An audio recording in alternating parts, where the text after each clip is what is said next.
So the whole concept behind the workshop is that you provide a good, safe environment, and we were able to use the rehearsal spaces at the Department of Music during the summer when students have gone.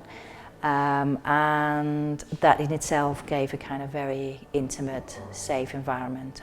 We were also interested to give our students an experience in doing this, so for them to experience how these workshops can be delivered and organized, and music made more accessible for people with hearing impairment. So we had some discussions about what are the hurdles for people, so and how normally communication is adapted, so talking one at a time, making sure that lip reading is possible and those kind of things, and what are the range of hearing loss and the different types of it, and what that means, so whether people might have a cochlear implant or rather a hearing aid, or have actually still hearing in one ear but not in the other.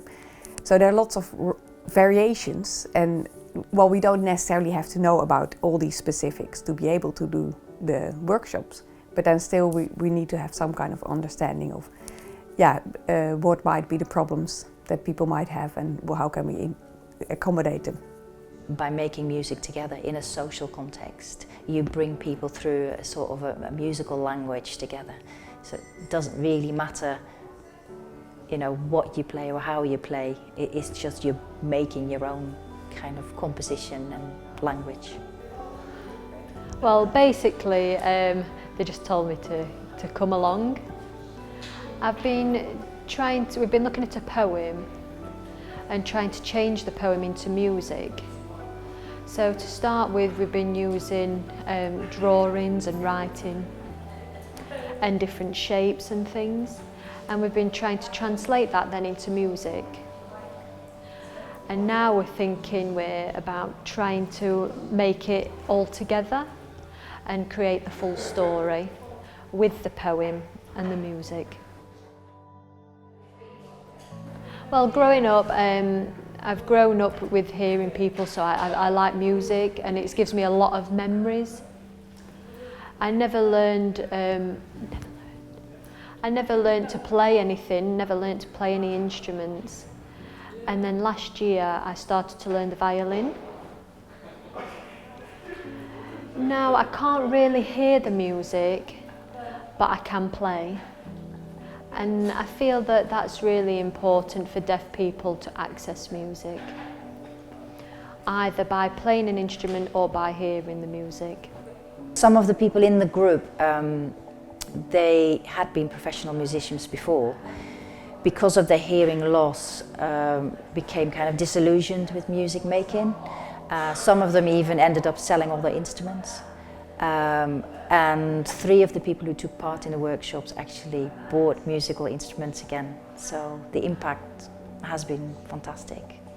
I think it's really important, and we saw this in the workshop, that some people had a past of playing music and even composing music, and this was these workshops helped to connect back to this past and not see it as something that was cut off, but rather that can be related to, so something that is part of your identity can be continued and even further developed.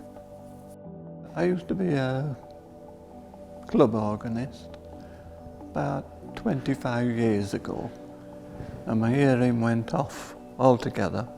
I couldn't hear chords or anything. So I've had about 25 years without music. And then I got a cochlea. I think it's about 3 years back. And music came back gradually. It's nice to have music back in my life again. Right, and why is music so important to you? yeah, right, I enjoy it.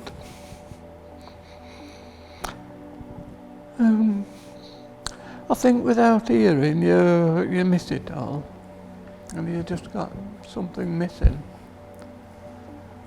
So, and music, when you listen to it without these in, it doesn't mean anything. But I'd like to carry on from here. I know I'm getting a little bit older, but it'll be smashing. I think it's very important. Without this, I'd never be able to access music writing, professional music.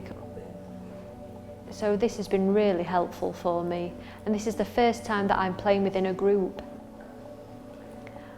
playing with other deaf people as well. It's been fantastic because we all understand the difficulties.